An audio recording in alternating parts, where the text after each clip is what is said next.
Hello student, आज के इस लेक्चर में हम लोग समझेंगे C++ लैंग्वेज के बारे में।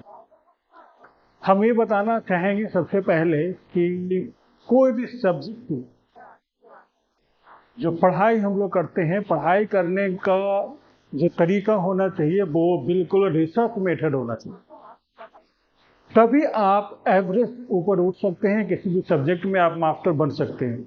जब आप पढ़ाई को एक रिसर्च के तरीके से अगर आप करते हैं, किसी भी चीज़, कोई भी सब्जेक्ट, उस सब्जेक्ट के बारे में सिर्फ जो लिखी हुई बातें हैं, जो बुक्स में अवेलेबल बातें हैं, सिर्फ उतना ही पे ध्यान न देकर उसके सारे परिस्थितियों के बारे में अगर जानकारी हासिल किया जाए कि वो कोई भी सब्जेक्ट जो हम पढ़ रहे हैं, ठीक है, इस सब्जेक्ट के बारे में क्या परिस्थितियाँ होगी, इसके क्या ड्रॉबैक्स होंगे, इसके क्या बेनिफिट्स हैं, उसका यूजेस से लेकर के हर एक डिफरेंट जो उनके पहलू है उस पर अगर विशेष ध्यान दिया जाए तो इसी को रिसर्च मेथड बोला जाता है। और इस तरीके से पढ़ने से, ठीक है, आप बिल्कुल ये मान के चलेंगे कि आप उस सब्जेक्ट में मास्टर होंगे।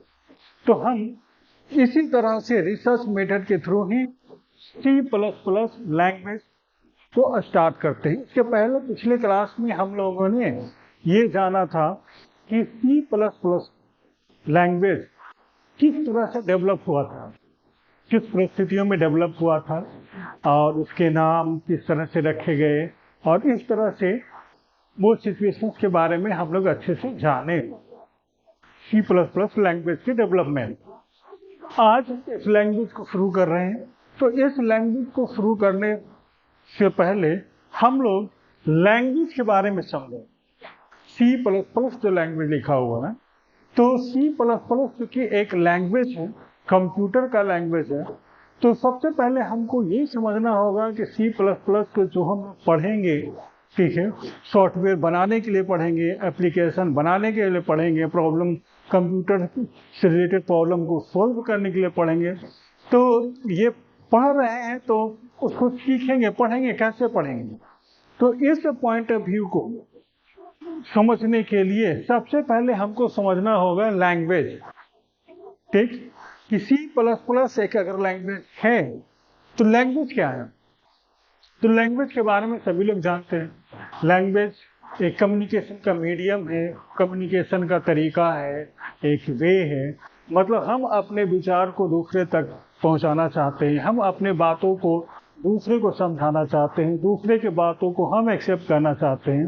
तो हमारे और दूसरे के बीच में कोई तो एक ऐसा मीडियम होना चाहिए जिससे कि वो हमारी बातों को समझ सके, हम उनकी बातों को समझ सकें। इसी मीडियम के लिए जो अप्रोच इस्तेमाल किए जाते हैं, जो तरीका इस्तेमाल किए जाते हैं, वो एक लैंग्वेज होता है। क्लियर? तो ये जो लैंग्वेज होते हैं, अगर ह्यूमन लोग आपस में अपने विचारों को आदान प्रदान करने के लिए जिस लैंग्वेज का प्रयोग करते हैं, जिस लैंग्वेज का उपयोग करते हैं, ठीक, वो ह्यूमन लैंग्वेज कहलाता है। इसी तरह से हो सकता है जानवर लोग भी आपस में कुछ न कुछ कम्युनिकेट करते हो, आपस में बातचीत करते हो, तो वहाँ पर वो लैंग्वेज एनिमल लैंग्वेज कहलाएगा। उसी तरह से पंछी लोग भी आपस में इधर उधर कुछ न कुछ बातें करते रहते हो, तो वो बर्ड लैंग्वेज हो गया। इसी तरह से जब हम कंप्यूटर के साथ इंटरेक्ट करना चाहते हैं, कंप्यूटर के साथ कम्युनिकेट करना चाहते हैं, कंप्यूटर के साथ बातचीत करना चाहते हैं, बातचीत करने का मतलब हम अपने प्रॉब्लम को, हम अपनी बातों को कंप्यूटर तक ले जाना चाहते हैं, जिससे कि कंप्यूटर हमारी बातों को समझे और उस तरीके से, ठीक है, हमारे काम को करे जैसा कि हम चाहते हैं।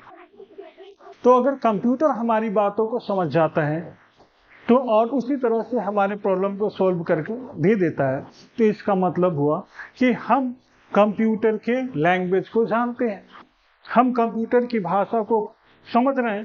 तभी जो भाषा कंप्यूटर समझ रहा है, उसी भाषा में हम कंप्यूटर को किसी बात को कह रहे हैं, कंप्यूटर उसी अनुसार से चल रहा है, उसी अनुसार से काम को कर रहा है। जब तो उसी तरह से जैसे मान लेते हैं कि हम किसी जानवर को, मान लेते हैं किसी कुत्ते या बिल्ली को कुछ कहते हैं, और वो हमारी बातों को फॉलो करता है, हमारी बातों को मानता है, हमारे अनुसार से काम करके दिखा देता है। कोई बिल्ली ही काम करके दिखा देती है ना। तो इसका मतलब क्या हुआ? इसका मतलब ये हुआ कि हम बिल्ली की भाषा को समझ रहे हैं, तभी हम उसी की भाषा में उसको बता रहे हैं और वो हमारे बात को फॉलो कर रहा है, हमारे काम को कर रहा है।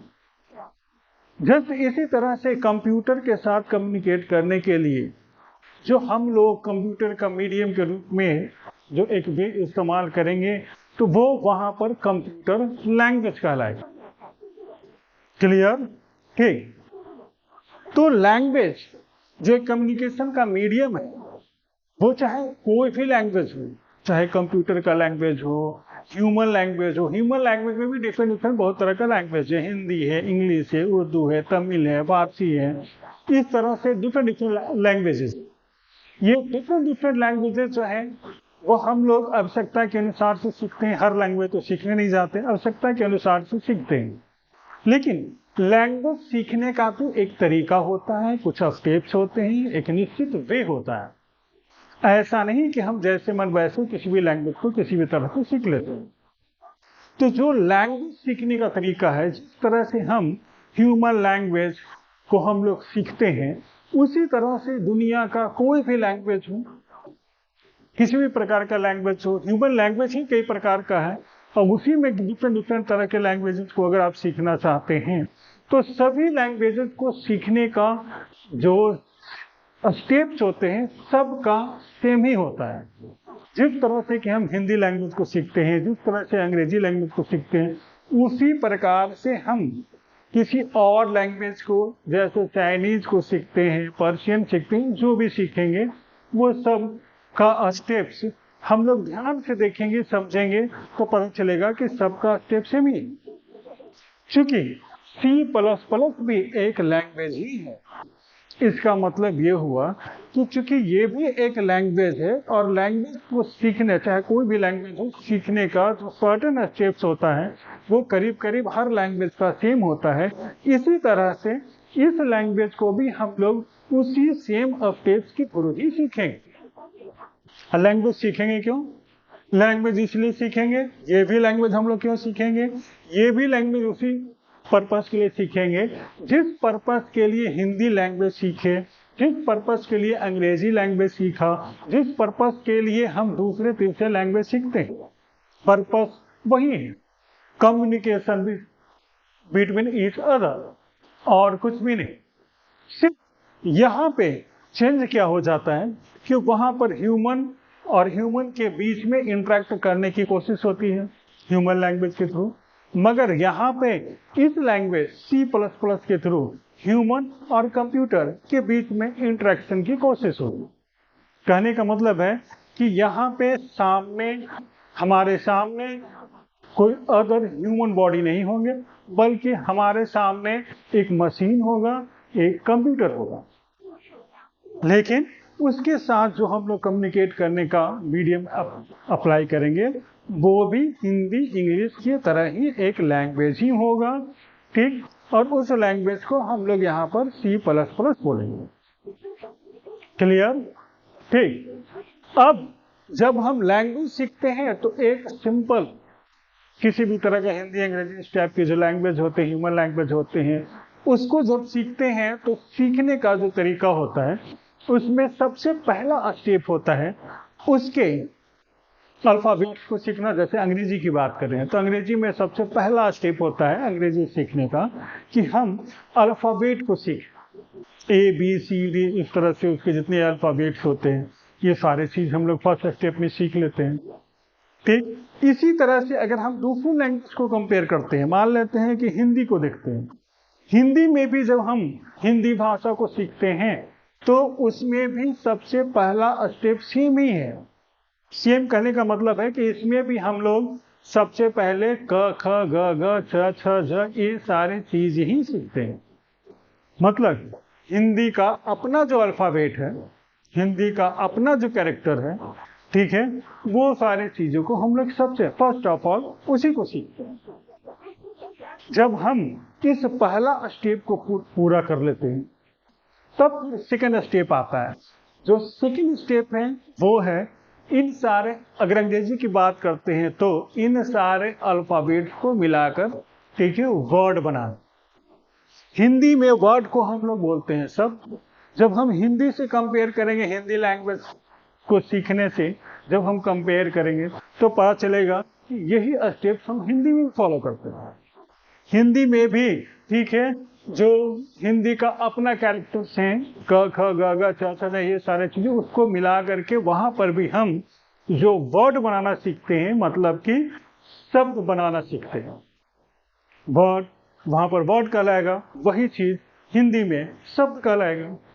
तो जब हम वर्ड बनाना सीखते हैं, वर्ड बनाने का मतलब हो गया, जैसे बच्चों को आप देखे होंगे या खुद सिखाए होंगे, A for apple, B for ball, C for cat. तो इसका मतलब क्या होता है?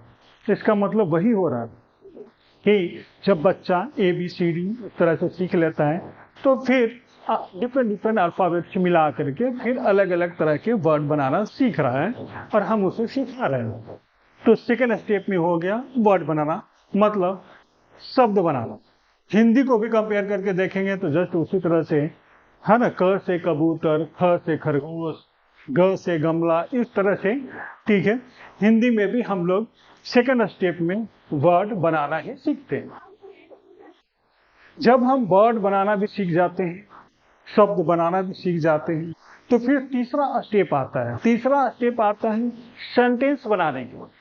मतलब एक से ज्यादा वर्ड को इस्तेमाल करके एक वाक्य बनाए, एक सेंटेंस बनाए।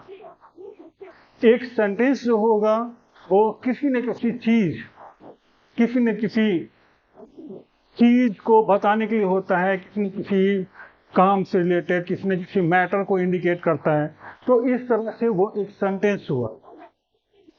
जैसे राम गोस, ठीक है, he is a good man, इस तरह से एक सेंटेंस हुआ जिसमें कि हम डिफरेंट इसमें वर्ड इस्तेमाल करके एक पूर्ण लाइन तैयार करें, मतलब एक सेंटेंस, एक वाक्य तैयार करें।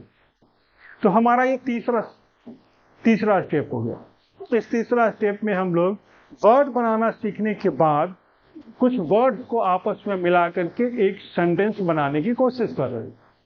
लेकिन जब भी हम सेंटेंस बनाने की बात करते हैं तब यहां से ग्रामर शुरू हो जाता है, क्योंकि सेंटेंस एक प्रकार के नहीं होते। सेंटेंस डिफरेंट प्रकार के होते हैं, कई प्रकार के होते हैं।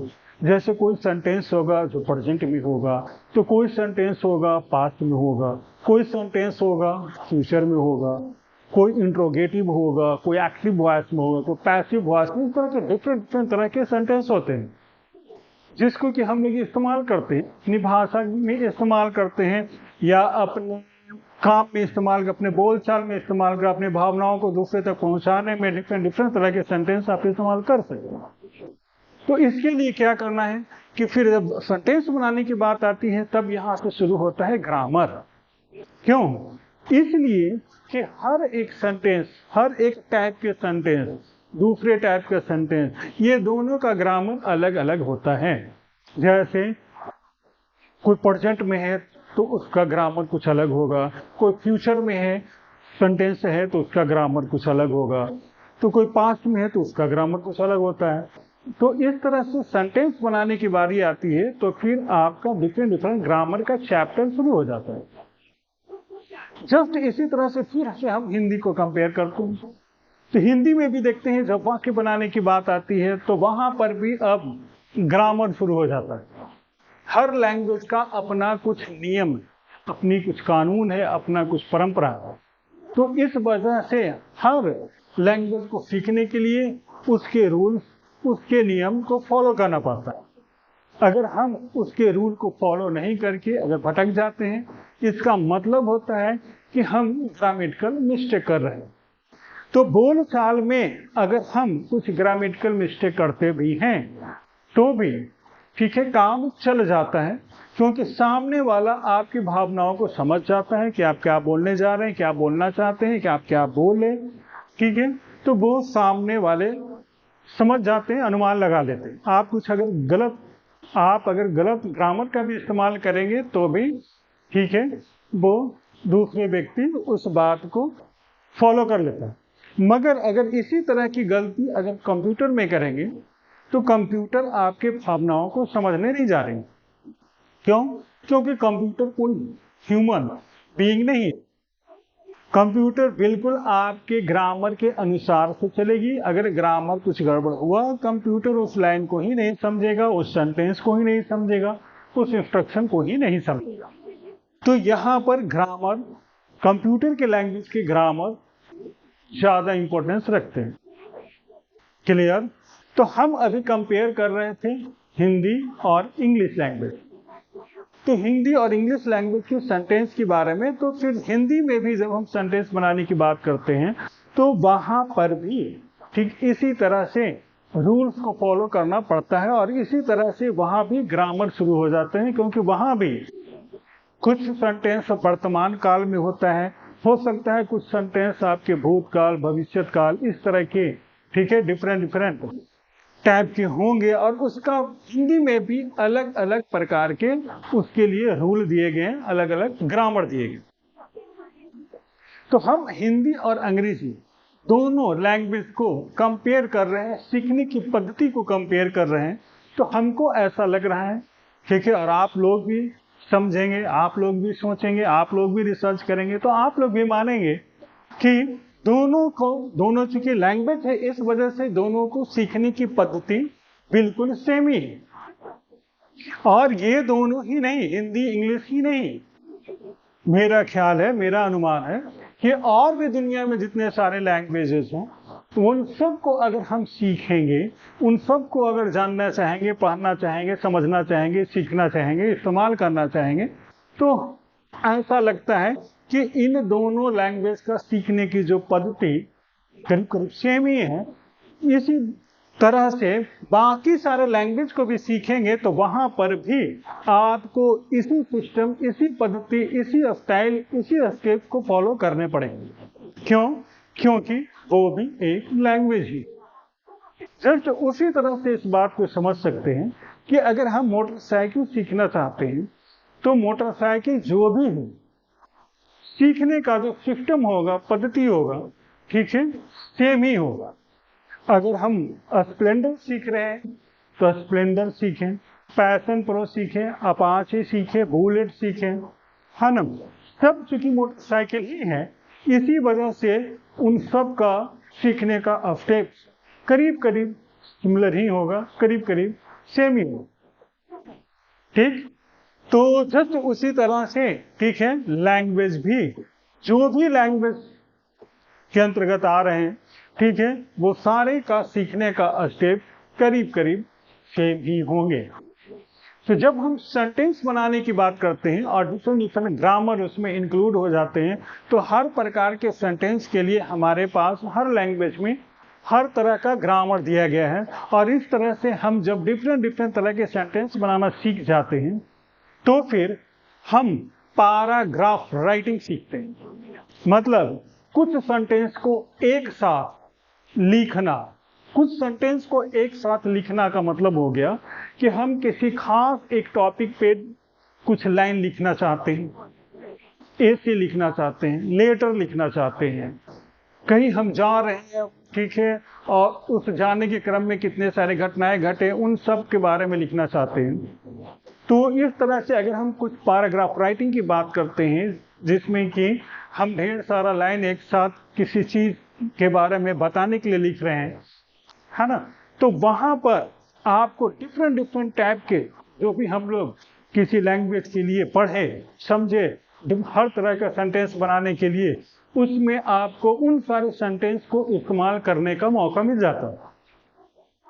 तो पैराग्राफ राइटिंग एक तरह से उस लैंग्वेज के सीखने का आखिरी स्टेप हुआ। जब हम पैराग्राफ राइटिंग भी सीख लेते हैं तो इसका मतलब ये हुआ कि हम वो लैंग्वेज सीख लिए, हम अंग्रेजी सीख लिए, हम हिंदी सीख लिए, हम उर्दू सीख लिए, हम फारसी सीख लिए, अलग अलग तरह के और भी लैंग्वेज है वो सीख लिए, क्योंकि अब हम पैराग्राफ राइटिंग भी कर लेते हैं। पैराग्राफ राइटिंग का मतलब हो गया कि हम डिफरेंट तरह के जो सेंटेंसेस है सबका इस्तेमाल करना एक साथ सीख लिए। क्लियर?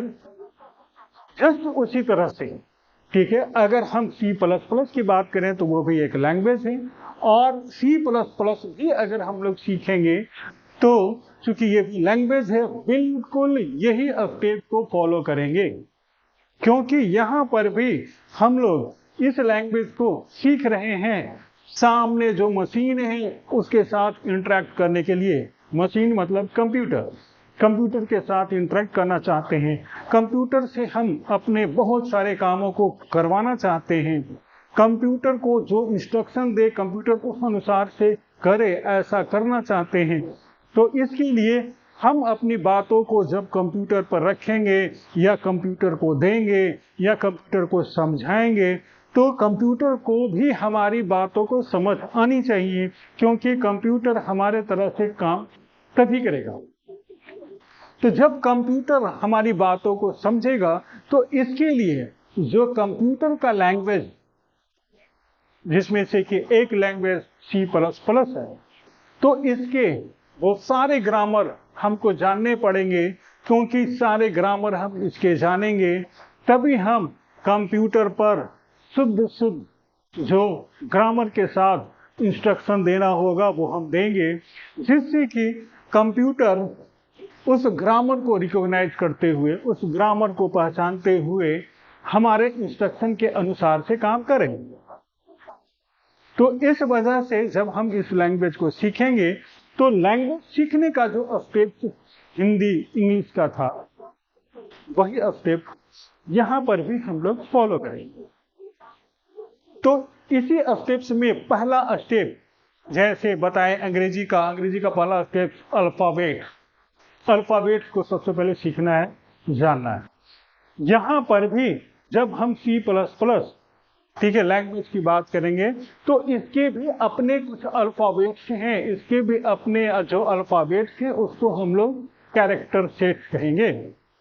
तो जब हम C के कैरेक्टर सेट की बात करेंगे तो उसमें जो भी कैरेक्टर्स हम लोग कीबोर्ड पर जनरली देखते हैं, जिसको कि हम फ्रीक्वेंटली हमेशा इस्तेमाल करेंगे, वो सब के सब C++ में इस्तेमाल किए जाए।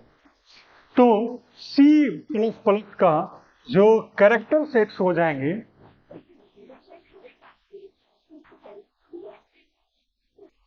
जिसमें आप पहला में लिख सकते हैं, पहला में आपका हो जाएगा अल्फाबेट्स में A to Z कैपिटल, ठीक है, and small a to small z, ये हो गया आपका, ठीक है, पहला सेट।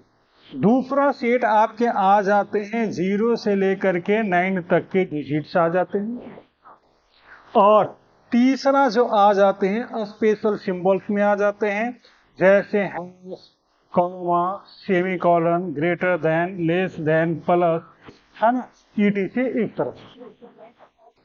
तो ये कैरेक्टर सेट्स जो आप देख रहे हैं, जो हमेशा कीबोर्ड पर अवेलेबल आपकी आंखों के सामने रहेंगे, जिसको कि आप अक्सर इस्तेमाल करते हैं, ये तो कैरेक्टर सेट्स हैं। लेकिन इसके अलावा भी C++ वो सारे कैरेक्टर्स को सपोर्ट करता है जो ASCII का होता है। ये जो ASCII का कैरेक्टर सेट्स होते हैं, वो आपका कैरेक्टर्स जो होते हैं वो 256 होता है। तो इसके अलावा भी C++ पूरे 256 कैरेक्टर्स को सपोर्ट करते हैं। तो ये हो गया उसका अपना कैरेक्टर। तो जब हम इन सारे कैरेक्टर्स, जो कि हम लोग पहले से भी जानते हैं, क्योंकि C++ बिल्कुल अंग्रेजी टाइप का लैंग्वेज है, इसलिए, ठीक है, अंग्रेजी के जितने भी अल्फाबेट्स होते हैं वो तो सब इसमें हैं ही, नंबर्स भी हैं ही, स्पेशल सिंबल्स भी हैं ही, जो कि आप पहले से जान रहे हैं। ये सारे फिर कैरेक्टर्स आपस में मिलेंगे तो फिर बनेगा वर्ड। वर्ड को हम लोग C++ में या कंप्यूटर की भाषा में हम लोग उसको टोकन बोलेंगे। टोकन, टोकन मतलब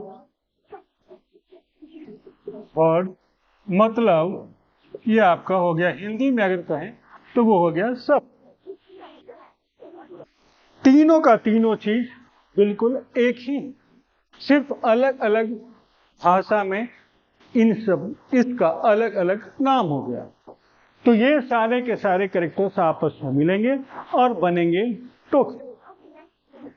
तो हम लोग टोकन बनाना सबसे पहले क्या करेंगे, कैरेक्टर सीखना जो पहला स्टेप है, उसके बाद सबसे पहले हम लोग करेंगे टोकन बनाना। तो टोकन बनाना सीखना का मतलब हो गया वर्ड बनाना सीखना।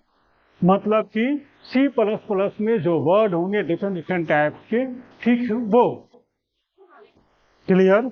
और फिर जब ये वर्ड बनेगा, ठीक है, जिसको कि हम लोग C++ डिफरेंट टाइप के जो वर्ड्स होते हैं, कोई वर्ड कहलाएगा आइडेंटिफायर्स कहलाएगा, कोई वेरिएबल कहलाएगा, या कहीं कि कोई आपका कीवर्ड्स कहलाते हैं, तो कोई ऑपरेटर्स कहलाते हैं, तो कोई पंक्चुएटर्स कहलाते हैं। इस तरह से, ठीक है, जनरली 5 प्रकार के वर्ड हम लोग पढ़ेंगे, जो कि आने वाले लेक्चर में हम डिटेल बताएंगे।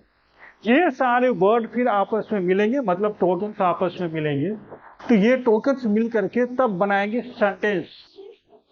लेकिन सेंटेंस को जैसे कि हिंदी में सेंटेंस नहीं बोला जाता, हिंदी भाषा में उसको वाक्य बोला जाता है। उसी तरह से सेंटेंस को कंप्यूटर की भाषा में फिर हम सेंटेंस नहीं बोलेंगे, बल्कि उसको बोलेंगे हम इंस्ट्रक्शन या स्टेटमेंट। इन दोनों में से कोई भी हम इस्तेमाल कर सकते हैं। तो डिफरेंट टोकन फिर आपस में मिलेंगे और बनेंगे जो सेंटेंस, उसको हम लोग बोलेंगे इंस्ट्रक्शन या फिर स्टेटमेंट। जब हम इंस्ट्रक्शन बनाना शुरू करेंगे तो फिर यहाँ से C++ का अपना ग्रामर शुरू हो जाएगा, इसके अपने रूल्स रेगुलेशन शुरू हो जाएंगे, क्योंकि इसमें भी डिफरेंट तरह के सेंटेंस बनाने का, मतलब इंस्ट्रक्शन लिखने का अलग अलग तरह का नियम दिया गया है, अलग अलग तरह के रूल बताए गए। तो फिर हम लोग अलग अलग चैप्टर वाइज अलग अलग सेंटेंस के लिए अलग अलग रूल सीखेंगे। जब हम लोग अलग अलग तरह का इंस्ट्रक्शन स्टेटमेंट बनाना भी सीख जाएंगे, तब फिर बारी होगी पैराग्राफ राइटिंग। पैराग्राफ राइटिंग को भी हम लोग कंप्यूटर में पैराग्राफ राइटिंग नहीं बोलेंगे। पैराग्राफ राइटिंग को हम लोग कंप्यूटर में बोलेंगे प्रोग्रामिंग। प्रोग्रामिंग का मतलब क्या हो गया कि किसी प्रॉब्लम को सॉल्व करने के लिए उससे रिलेटेड ढेर सारा जितना रिक्वायरमेंट हो उतने सारे स्टेटमेंट इंस्ट्रक्शन को लिखना। क्योंकि हम डिफरेंट टाइप के अलग अलग तरह के सेंटेंस बनाने का अलग अलग ग्रामर हम सीख लिए हैं, इसलिए किसी प्रॉब्लम को सॉल्व करने के लिए जिस तरह के सेंटेंस, जिस तरह का स्टेटमेंट लिखना होगा, हम लिखेंगे और लिखने के बाद उस प्रॉब्लम को सॉल्व करेंगे। हो सकता है प्रोग्राम में 2-3 स्टेटमेंट के थ्रू ही वो प्रॉब्लम सॉल्व हो जाए, या हो सकता है किसी प्रॉब्लम को सॉल्व करने में हमको 1000, 2000, 10,000 इस तरह के स्टेटमेंट का इस्तेमाल करना पड़ेगा। तो प्रोग्रामिंग का मतलब हो गया पैराग्राफ राइटिंग, या पैराग्राफ राइटिंग का मतलब हो गया प्रोग्रामिंग कंप्यूटर में। क्लियर। जब हम प्रोग्रामिंग सीख लिए, मतलब कि पैराग्राफ राइटिंग सीख लिए, मतलब कि हम उस लैंग्वेज को सीखें। तो इस तरह से अगर हम कंपेयर करते हैं हिंदी लैंग्वेज को, अंग्रेजी लैंग्वेज को और इस C++ लैंग्वेज, तो देखेंगे ये तीनों बिल्कुल सेम ही है, क्योंकि तीनों कम्युनिकेशन का एक मीडियम, क्योंकि तीनों लैंग्वेज, और चूंकि तीनों लैंग्वेज हैं, इसलिए जब हम सीख रहे हैं तो तीनों में स्टेप्स की सिमिलरिटी होगा ही, क्योंकि तीनों एक ही प्रजाति के चीज। क्लियर। तो इस तरह से, ठीक है, हम लोग इस C++ लैंग्वेज को सीखेंगे। तो मेरे ख्याल से आपके दिमाग में सब कुछ क्लियर हो गया होगा कि C++ ही नहीं बल्कि कंप्यूटर का कोई भी दुनिया का लैंग्वेज अगर सीखना है, ठीक है, तो उसको उसी ढंग से सीखना है जैसे हम ह्यूमन लैंग्वेज को सीखते हैं, क्योंकि वो और ये सब कम्युनिकेशन का मीडियम है। क्लियर? तो आज के इस लेक्चर में, ठीक है, हम लोग इंस्ट्रक्शन, स्टेटमेंट, सेंटेंस, वाक्य यहाँ तक कंप्लीट। अगले हम लोग क्लास में देखेंगे, अगले लेक्चर में हम लोग देखेंगे इसके आगे कि ये सारे जो हम लोग देख रहे हैं कैरेक्टर्स C++ का, ठीक है, ये सबको मिला करके जो वर्ड बनेंगे वो वर्ड कितने प्रकार के होंगे, और उन सारे वर्ड पर फिर हम लोग अगले क्लास में डिस्कस करेंगे और फिर उसमें रिसर्च करेंगे कि इसका क्या इम्पोर्टेंस है, ये सब क्यों बनाएंगे, और उसको एक लैंग्वेज के पॉइंट ऑफ व्यू से हम लोग कंप्यूटर में किस तरह से उसका इस्तेमाल कर पाएंगे। धन्यवाद।